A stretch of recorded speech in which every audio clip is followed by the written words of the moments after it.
Hello firearms friends, Joel Colander here for Rock Island Auction Company. We're going to start a series of videos showing you different collectible genres in our October 4th, 5th, and 6th Sporting Collector Firearms Auction full day preview, October 3rd, open to the public. I suggest you come so that you can place your hands on collectibles like this. And in case you couldn't tell from one of the most recognizable carbines of the Civil War era, we're going to be going over a few of the Civil War collectibles in the Sporting Collector Auction.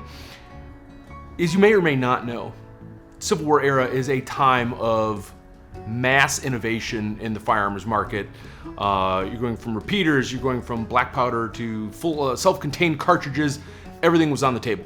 No design had been fully adopted yet, and so that is reflected in the US Civil War, where they were buying up any idea they possibly could. One of those ideas, and that's what we included at first, was the Spencer carbine 7-shot repeater. You know, we started kind of with the tech aspect of it instead of some of the ones we'll get into later. This is a model 1860 Spencer, despite not being shipping to the Army until 1863. This is a model 1860. 52 caliber repeater, shots back here. You load them through the buttstock here with this big magazine tube in the back, and you could carry a pouch with several of those to make it for easy reloading. There you go. Put back, drop there, and good to go. Now the cocking action on a Spencer does not fully cock your carbine. You would need to do that manually to do that. But second most adopted carbine in all, over all the models, second only to the Sharp. So big swing in firepower. I mean, you could just make a big impact. I mean, the Lightning Brigade was called that because they were armed with the Spencers. So indispensable part of a Civil War collection. That's why we had to feature it first. Let's take a look at what's next. Now, before we move on to our next one, I do need to apologize about being so brief with the Spencer carbine. As recognizable and as prevalent as it was, this is going to be a brief overview. I'm trying to show you a lot that's going to be in this auction because this auction has so many. 5 more, in fact, including this one, a Joslin carbine, which is in really nice shape. These markings on top here, crisp. We have sub-inspector marks on the back. Of course, this pronounced saddle ring on this side. We have cartouches here in the wood. These are, like I said, quite crisp and nice, and you gotta love the multitude of metal finishes. You know, case hardened, you've blued, you have brass here on the barrel band and on the trigger guard. Fascinating. And of course, this, notice we don't have a percussion nipple here on back, so we are dealing with a cartridge carbine. Put it on half cock off our sort of firing pin, our rebounding firing pin here, and you just swings open. And that's it. You throw in your shell. It does have a blade extractor. So you remember our video on the Moore's patent Derringer, which of course dates back much earlier than the Civil War. That should look pretty familiar. Closes it, and you're ready to go. Fascinating design, the Joslin carbine, and it's a name you hear, but you don't often see it or are familiar with the action. There you go. Third on our Civil War carbines we're going to show you today, horse of a different color. This is our Gibbs carbine. It's a rare one, and it's our first percussion that's on the table today. Look back, you see here's our percussion nipple. We have it at half cock. Gibbs carbines, only 1,000, I want to say 54 made, somewhere just over 1,000.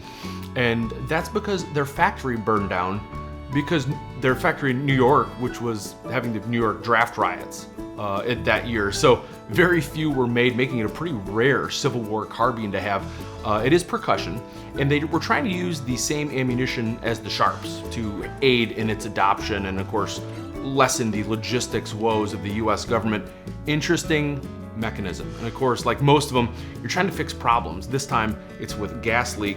So once you're at half cock, it actually has a button back here. Like most lever actions we think of, it has a lock back here. Then you can activate the lever, and as you do, that barrel cams forward and pops up. And so you can put your paper cartridge back in there. There's a kind of pronounced area there to seal it up. And it's really a simple mechanism. It's just a couple arms over here and a simple lever. So when you shut that, it drops, cams back into place, clicks nicely, even 160 years later. And when you put it at full cock, you're ready to go.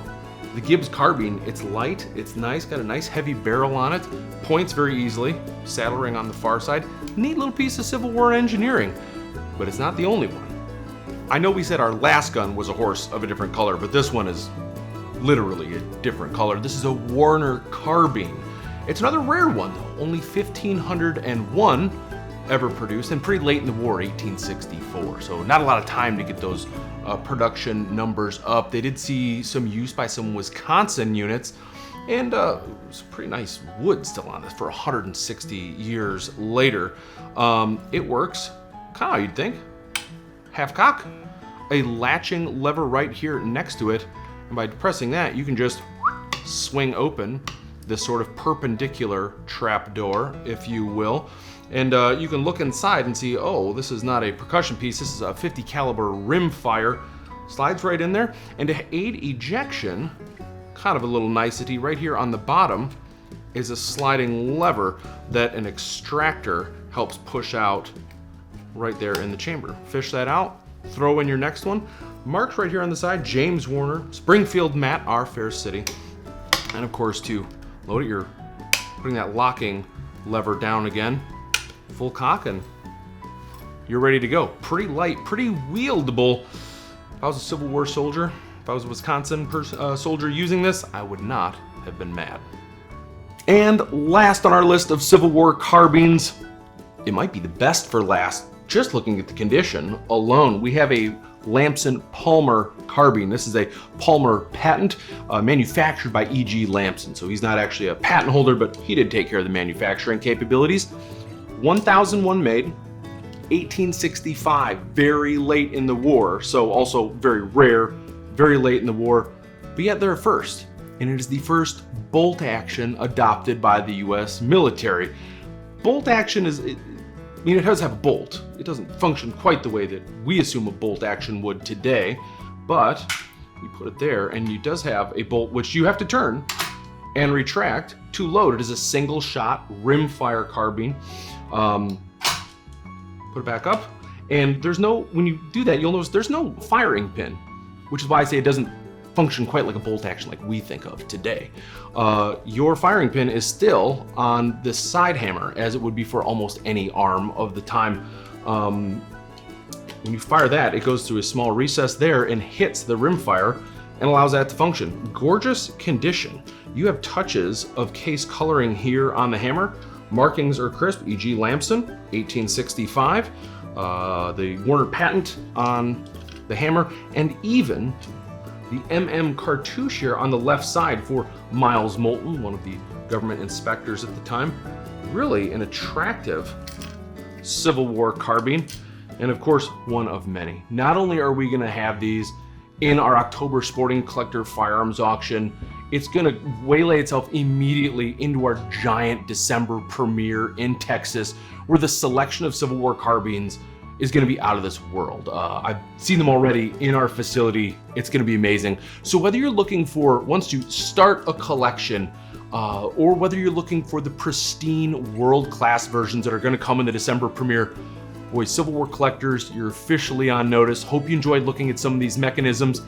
Till we look at our next genre, keep your powder dry.